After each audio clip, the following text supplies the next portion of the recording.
Alhamdulillah wassalatu wassalamu ala sayyidina Rasulillah Muhammad bin Abdullah wa ala alihi wa sahbihi wa man walah wa la hawla wa la quwwata illa billah. Amma ba'd.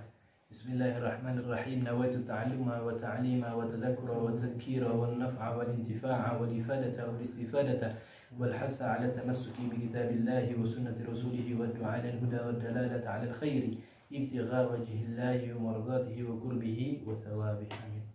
Alhamdulillah, syukur alhamdulillah, kita haturkan kepada Allah Subhanahu wa taala hingga yang kesekian kalinya kita bisa menyibukkan diri kita untuk bersama-sama mengenal lebih dalam lagi terhadap apa-apa yang berkaitan dengan Nabi Muhammad. Tentulah kesibukan ini adalah kesibukan yang akan membanggakan buat diri kita kelak di hari kiamat insyaallah. Dan tidak ada sedikit pun kerugian. Bahkan sama-sama kita ketahui bahwasannya kesibukan yang demikian ini menjadikan kesibukan yang juga bermanfaat di dalam kehidupan kita di dunia. Sebagaimana kita ketahui, satu ketaatan itu memiliki nilai positif, bukan sebagai nilai positif kehidupan kita yang kekal abadi nanti di akhirat, akan tapi dia juga melahirkan nilai positif di dalam kehidupan kita di dunia. Itulah salah satu rahasia daripada mereka-mereka yang menghamba kepada Allah Subhanahu wa taala. Dan harapan daripada Al-Fakir dan juga saya rasa juga para penonton juga, semoga Allah Subhanahu wa taala menerima daripada kesibukan kita yang kita haturkan kepada Allah berupa kajian kita untuk mendalami, mengenal dan lebih dekat kepada baginda Rasul sallallahu alaihi wasallam dengan mempelajari perjalanan kehidupan beliau dan mengetahui apa-apa yang berkaitan dengan beliau. Amin ya rabbal alamin. Dan syukur alhamdulillah telah kita sedikit terangkan tentang anak-anak baginda Rasul di pertemuan yang telah lewat, dan sampailah kita pada pembahasan istri-istri baginda Rasul. Ya, dikatakan istri-istri baginda Rasul itu ummahatul mukminin. Maknanya adalah ibunya orang-orang mukmin. Maka kalau sudah dikatakan ibunya orang-orang mukmin, berarti ya ibunya saya, ibunya Anda, ibunya siapapun yang mengaku dia beriman kepada Allah. Maka pernah nggak kita ini berpikir kalau alangkah satu kehinaan, ya, satu celaan dan satu aib ketika seseorang anak ditanya tentang ibunya tapi dia nggak kenal. Siapa ibumu? Nggak tahu saya. Dia apa sih? Ibunya sendiri nggak tahu dia. Jadi banyak di antara kita kalau kita ini bahas-bahas tentang ilmu tasawuf ya, berkaitan dengan kehidupan kita ini sebagai seorang manusia itu seakan-akan salah melulu gitu. Di antara kebutaan kita terhadap istri-istrinya Rasul juga satu hal yang salah di situ. Kita nggak kenal sama ibunya kita sendiri. Malu enggak kalau ditanya ibumu siapa? Istrinya Nabi ada berapa? Enggak tahu. Istri Nabi pernah menikah berapa kali? Enggak tahu. Ini kan satu aib di sini, di mana Allah menggariskan Nabi Muhammad ini lebih daripada orang tua kandungnya kita. Nabi Muhammad kedudukannya berhak terhadap diri kita melebihi berhaknya seorang ayah dan ibu kepada anaknya. Maka dari itu seharusnya satu nilai yang harus kita gapai adalah kita benar-benar memahami. Walaupun saya terkadang mungkin ya demikian gitu, kurang memahami tentang istri-istri baginda Rasul, tapi alhamdulillah dengan kesibukan ini, di kesempatan ini kita akan sedikit mengenal tentang siapa-siapa yang dikatakan ummahatul mukminin, ibunya orang-orang mukmin, ibu-ibunya kita semua. Nah, sebelum kita lanjutkan, maka lebih baik kita bertabaruk dengan sedikit membaca daripada apa yang dikarang oleh Abuya Muhammad Al-Maliki dalam karangan beliau. Bismillahirrahmanirrahim. Qala rahimahullah wa nafa'ana bihi wa bi ulumihi wa bi ulumihi wa bi asrarihi fid darain. Amin. إلى أن قال زوجاته الأول تزوج صلى الله عليه وسلم خديجة بنت خويلد رضي الله تعالى عنها وعاشت معه قبل الوحي 15 سنة وبعده إلى ما قبل الهجرة ب3 سنين وماتت عنده. ثم سودة بنت زمعة رضي الله تعالى عنه كبرت عنده فأراد أن يطلقها فوهبت يومها لعائشة لفاطمة رضي الله تعالى عنها وقالت لا حاجة لي في الرجال وإنما أريد أن أحشر في زوجتك. ومن خصائصها أنها انفردت بالنبي صلى الله عليه وسلم بعد موت خديجة 3 أعوام وقد ماتت سنة 55 من الهجرة. ثم عائشة بنت أبي بكر رضي الله تعالى عنه تزوجها صلى الله عليه وسلم بمكة قبل الهجرة بسنتين، وقيل بثلاث وهي بنت 60 أو 70، وبنى بها في المدينة وهي بنت 90، ومات عنها وهي بنت 18 سنة، وتوفيت سنة 58، وقيل غير ذلك، ولم يتزوج بكرا غيرها، وتكنى بأم عبد الله. ثم حفصة بنت عمر بن الخطاب رضي الله تعالى عنهما روي أنه صلى الله عليه وسلم طلقها، فنزل جبريل فقال إن الله تبارك وتعالى يأمرك أن تراجع حفصة فإنها صوامة قوامة. وفي خبر قال رحمة لعمر رضي الله تعالى عنه، وتوفيت سنة 45، وقيل غير ذلك. وتزوج صلى الله عليه وسلم أم حبيبة بنت أبي سفيان رضي الله تعالى عنهما وهي بالحبشة، وأصدقها عنه صلى الله عليه وسلم النجاشي 400، وولي نكاحها عثمان بن عفان رضي الله تعالى عنه. وتوفيت رضي الله تعالى عنه سنة 44، وتزوج صلى الله عليه وسلم أم سلمة هند بنت أمية رضي الله تعالى عنها، ومات سنة 62، وهي آخرهن موتا، وقيل ميمونة رضي الله تعالى عنها. وتزوج صلى الله عليه وسلم زينب بنت جحش رضي الله تعالى عنها، وتوفيت بالمدينة سنة 20، وقيل أولهن وفاة وأول من حمل على النعيش. وتزوج صلى الله عليه وسلم جويرية بنت الحارث، وسبيت في غزوة بني مصطلق، ثم اعتقها صلى الله عليه وسلم وتزوجها، وتوفيت سنة 56. وتزوج صلى الله عليه وسلم ميمونة بنت الحارث رضي الله تعالى عنها خالد بن والد رضي الله تعالى عنه، وعبد الله بن عباس رضي الله تعالى عنهما، وهي آخر من تزوج صلى الله عليه وسلم، وتوفي سنة 51، وقيل سنة 66. وتزوج صلى الله عليه وسلم صفية بنت حيي بن أخطب رضي الله تعالى عنها من ولد هارون عليه الصلاة والسلام، سبيت من خيبر، واعتقها صلى الله عليه وسلم وجعل عتقها صداقها، وتوفيت سنة 50. وتزوج صلى الله عليه وسلم زينب بنت خزيمة أم المساكين رضي الله تعالى عنها سنة 3 من الهجرة، ولم تلبث عنده صلى الله عليه وسلم إلا شهرين أو ثلاثة وماتت. وهؤلاء ثبت بالتحقيق دخوله بهن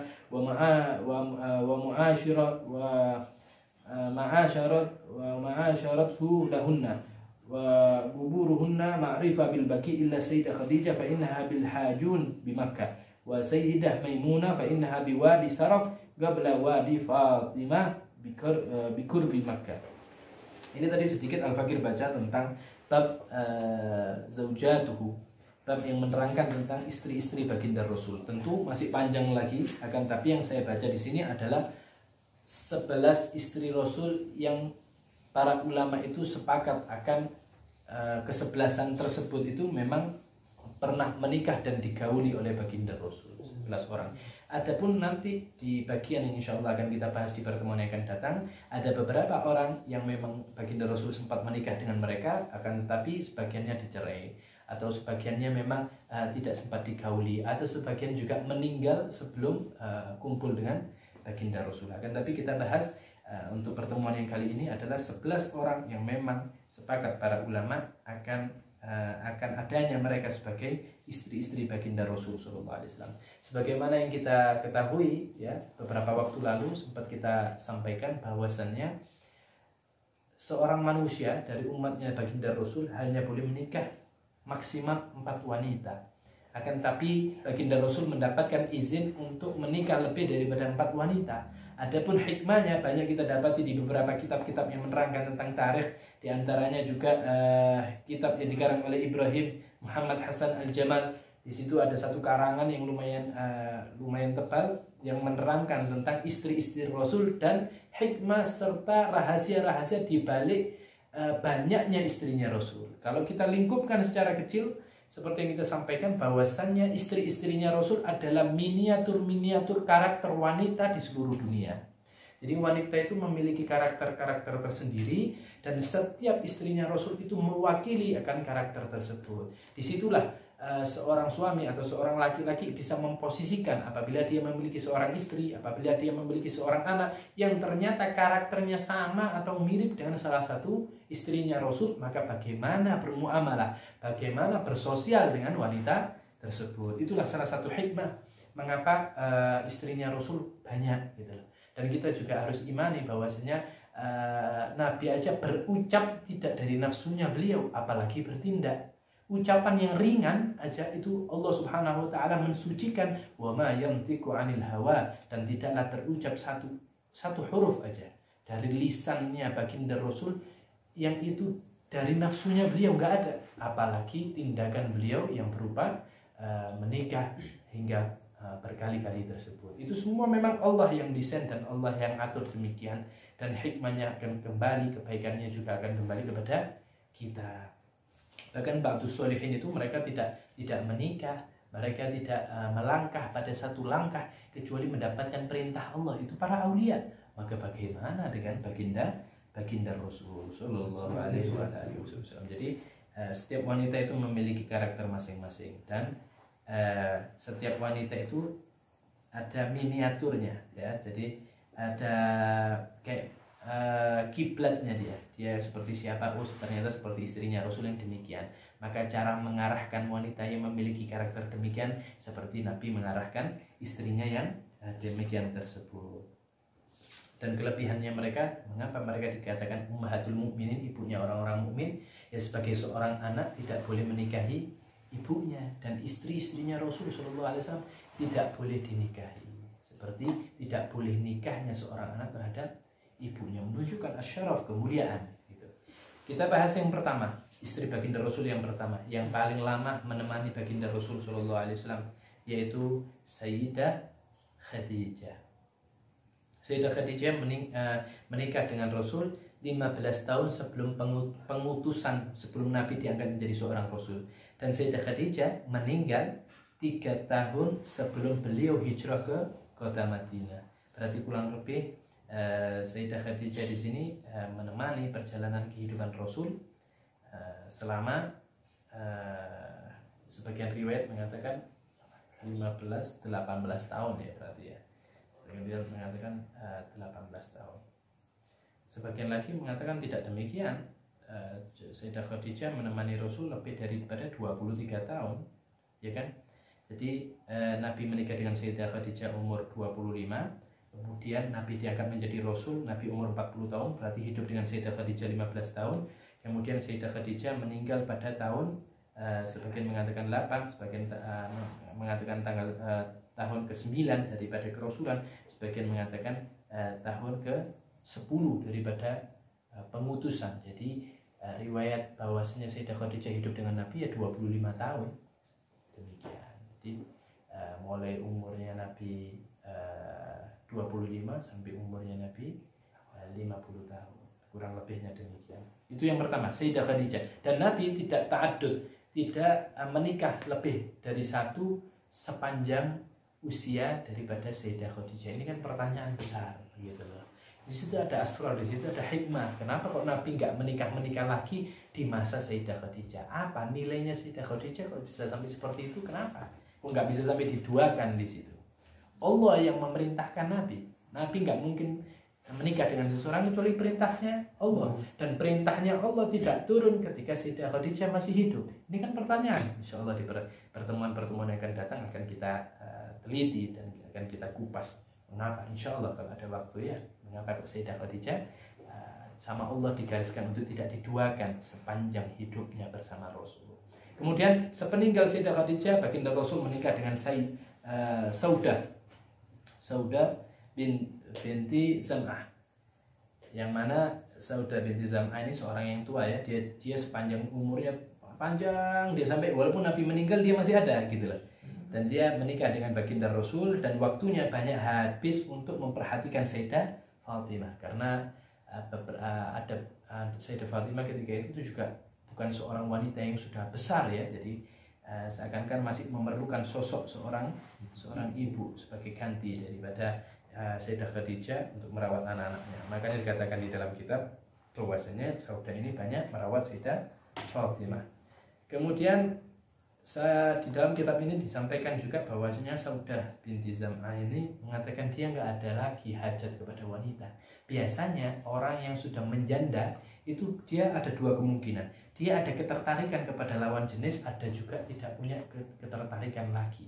Tapi Saudah ini mengatakan, saya ini aslinya nggak ada ketertarikan kepada laki-laki, tapi saya kepingin jadi bagian daripada istri-istrinya Rasul. Dan dia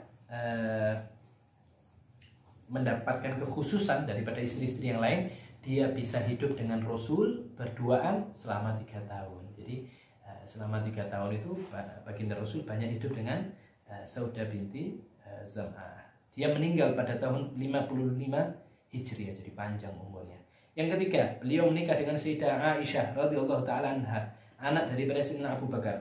Yang mana yang mana Rasul sallallahu alaihi wasallam menikah dengan Sayyidah Aisyah, sebagian riwayat mengatakan 3 tahun atau 2 tahun sebelum hijrahnya Nabi. Yang mana ketika itu Sayyidah Aisyah umurnya 6 sampai 7 tahun. Dan karena yang memerintahkan Allah, ya sudah di situ.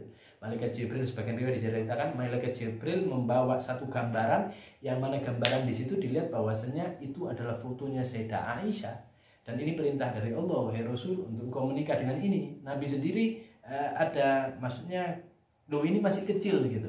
Ya sudah, ini perintah dari Allah. Akhirnya Nabi menikah dengan Sayyidah Aisyah yang ketika itu umurnya 6 sampai 7 tahun. Tapi Nabi nggak tinggal serumah dengan Sayyidah Aisyah, tapi menikah saja dengan Sayyidah Aisyah sampai beliau hijrah ke kota Madinah. Barulah baginda Rasul hidup serumah dengan Sayyidah Aisyah. Dan Sayyidah Aisyah sepeninggal Nabi dia masih umur 18 tahun.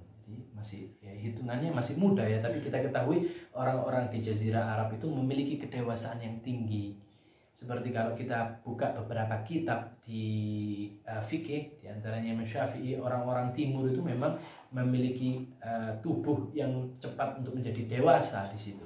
Maka tidak menjadi satu hal yang mengkagetkan apabila mereka orang timur itu menikah di umur yang muda, di bawah 15 tahun. Dan Sayyidah Aisyah adalah seorang istri satu-satunya yang dinikahi oleh baginda Rasul dalam keadaan gadis. Dan beliau memiliki kunyah Ummu Abdillah. Jadi Sayyidah Aisyah itu juga dipanggil dengan panggilan Ummu Abdillah. Sayyidah Aisyah meninggal pada umur ke-58. Walaupun ada pendapat yang lain. Jadi lumayan panjang umurnya, 58 tahun. Kemudian baginda Rasul menikah yang keempat dengan Hafsah binti Umar, anaknya Sayyidina Umar ya, namanya Hafsah. Sempat dulu oleh baginda Rasul ditalak Hafsah ini, akan tapi malaikat Jibril turun membawa perintah dari Allah untuk merujuk Sayyidah Hafsah, karena Sayyidah Hafsah adalah orang yang suka berpuasa dan orang yang teguh dalam berpendirian. Di dalam hadis yang lain, di dalam riwayat yang lain, bahwasanya rujuknya Nabi karena rahmat sebagai bentuk kasih sayang kepada Sayyidina Umar. Kemudian Sayyidah Hafsah meninggal pada tahun ke-45 Hijriah, walaupun ada pendapat yang lain. Kemudian yang kelima, baginda Rasul menikah dengan Ummu Habibah binti Abi Sufyan, yang mana Ummu Habibah ini dinikahi oleh Rasul sedangkan Rasul masih di Madinah. Ummu Habibah ada di Habasyah, daerah Ethiopia, daerah Afrika, yang mana lamarannya ya, maharnya itu berupa 400 keping emas dinar diberikan untuk Raja Najasyi, dan pernikahannya Rasul diwakilkan kepada Sayyidina Utsman. Jadi memang boleh ya mewakilkan pernikahan. Jadi Nabi yang nikah, tapi yang mengakadkan yang diwakilkan kepada Sayyidina Utsman. Bahkan kita dapati banyak ya ketika orang-orang ini menikah diwakilkan. Tapi yang banyak kita ketahui adalah diwakilkan di tempat akad nikah. Nah, tapi boleh seperti ini, beda tempat. Nabinya di kota Madinah, Hafsahnya Ummu Habibahnya di Habasyah.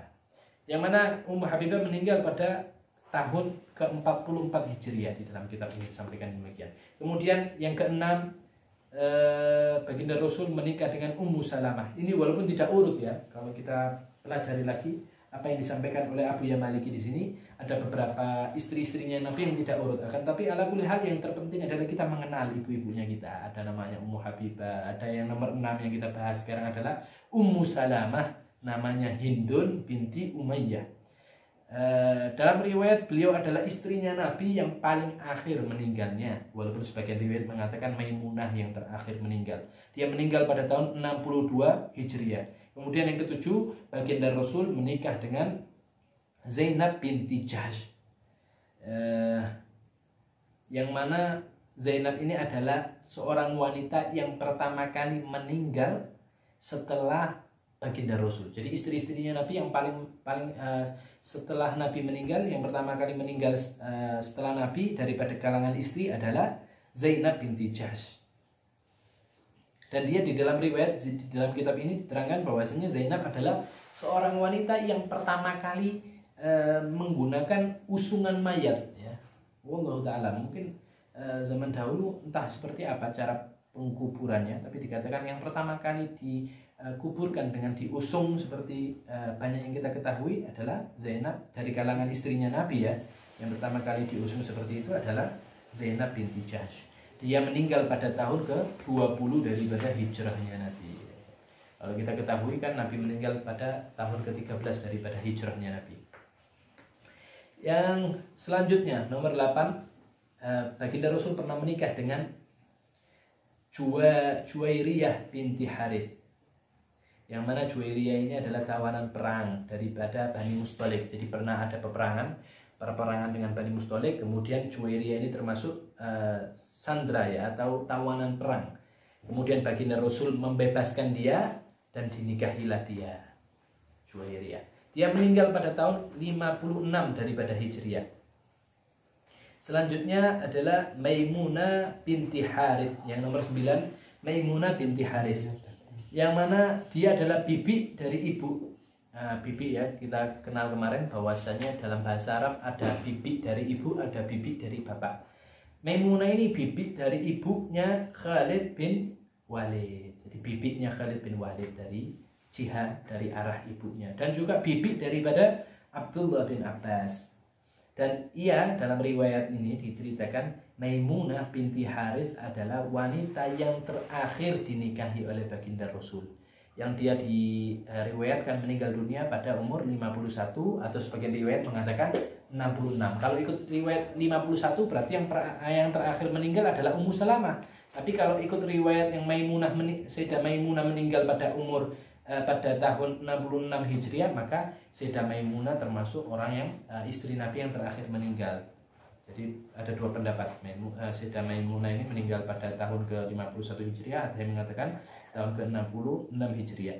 Yang nomor 10, Sofiyah binti Huyai, yang mana Sofiyah ini kalau kita ketahui dia anak turunnya daripada Nabi Harun. Berarti orang yang dikatakan dari kelompok orang Yahudi, ya. Nabi Harun kan menurunkan anak-anak yang nanti menjadi uak atau bangsa Yahudi, itu kan awalnya dari Nabi Harun. Dikatakan salah satu istrinya Nabi yang paling cantik, ya, Sofiyah binti Huyai. Dan ceritanya atau kabarnya mengapa Nabi menikahi dirinya tidak diceritakan dalam kitab ini, bahwasanya Nabi menikahinya karena dia menjadi tawanan perang Khaybar. Ya, kita ketahui kan Khaybar itu banyak penduduk orang-orang Yahudinya. Kemudian Sayyidah Sofiyah ini menjadi tawanan perang. Kemudian Nabi memberikan mahar berupa pembebasan bagi dirinya dan menikah dengan Sayyidah Sofiyah. Yang mana Sayyidah Sofiyah meninggal pada tahun 50 daripada Hijriah. Selanjutnya yang terakhir di dalam pembahasan ini yang kita bahas untuk kali ini adalah Zainab binti Khuzaimah. Zainab binti Khuzaimah ini dikatakan Ummu Masakin, ibunya orang-orang miskin, yang dia dinikahi pada tahun 3 dari hijrahnya Nabi. Jadi setelah Nabi ini hijrah ke kota Madinah 3 tahun, beliau menikahi Zainab binti Khuzaimah. Dan Nabi ini hanya tinggal dengan Sayyidah Zainab ini hanya 2 dan 3 bulan saja, tidak lama. Kemudian Sayyidah Zainab ini meninggal dunia. Inilah 11 orang yang memang ditahqiq oleh para ulama bahwasanya mereka benar-benar dinikahi oleh Rasul dan Nabi bergaul dengan mereka. Dan seluruhnya daripada istri-istri Rasul ini dikuburkan di pemakaman Baqi. Ya, seperti kita ketahui, pemakaman Baqi adalah pemakaman di kota Madinah. Dan dikecualikan yang tidak dikuburkan di pemakaman Baqi adalah Sayyidah Khadijah, karena Sayyidah Khadijah meninggal di kota Mekah dan dia dikuburkan di Hajun. Kemudian yang juga tidak dikuburkan di Baqi adalah Sayyidah Maimunah, beliau dikuburkan di Wadi Syaraf, ya, dikatakan di sini Wadi Syaraf. Dan wadi ini, lembah wadi itu lembah Syaraf, dan lembah ini dekat dengan lembah Fatimah.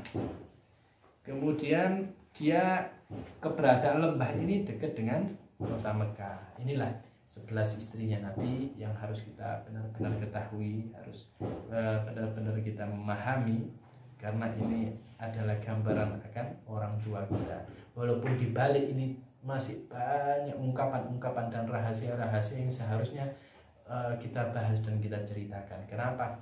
Walaupun istrinya Nabi yang gadis hanya Sayyidah Aisyah, kemudian istrinya Nabi yang tercantik adalah Sayyidah Sofia, akan tapi yang banyak dikenang sama Nabi ya Sayyidah Khadijah. Di sini kan menjadi satu rahasia. Kenapa? Ada something apa, ada sesuatu apa yang menjadikan yang banyak disebut oleh baginda Rasul adalah Sayyidah Khadijah. Ini membuktikan bahwasanya kecantikan bukan modal utama seorang laki-laki mencintai seorang wanita. Insya Allah di pertemuan-pertemuan yang akan datang akan kita bahas kembali perihal mereka-mereka yang sempat menikah dengan baginda Rasul. Di sini juga ada banyak, dan insya Allah di kesempatan yang akan datang juga akan kita jabarkan sedikit tentang mereka-mereka yang sempat menikah. Kalau nggak salah ada sekitar 9 orang. Jadi Nabi itu kalau dalam kitab ini dikatakan beliau pernah menikah dengan 20 orang. Tapi yang menjadi istri kemudian tidak terceraikan dan Nabi benar-benar menggauli mereka ada 11. Insya Allah yang sekelumit ini memberikan pemahaman buat kita, gambaran buat kita terhadap istri-istrinya baginda Rasul yang Allah Subhanahu wa Ta'ala gariskan mereka sebagai ummahatul mukminin, ibu-ibunya orang mukmin yang membawa kebaikan-kebaikan untuk kita semua. Ibu itu tempat berlari, ya kan? Orang anak kalau lagi ada masalah larinya kemana? Ibunya. Sama ummahat, kenapa sih Allah Subhanahu wa Ta'ala menyebut mereka ummahatul mukminin? Karena tempatnya orang-orang muslim untuk mengetahui, ya kan, tentang kehidupan berumah tangga kembalinya kemana? Ya ke mereka-mereka orang itu tadi. Maka dikatakan ambillah sepertiga daripada pengetahuan dari Sayyidah Aisyah. Jadi sepertiga daripada pemahaman kehidupan ini ada di dalam istri-istrinya Rasul. Tempat kembalinya kita semua kembali kepada istri-istrinya Rasul. Karena Nabi ini hidup di rumah juga. Nabi juga hidup di luar.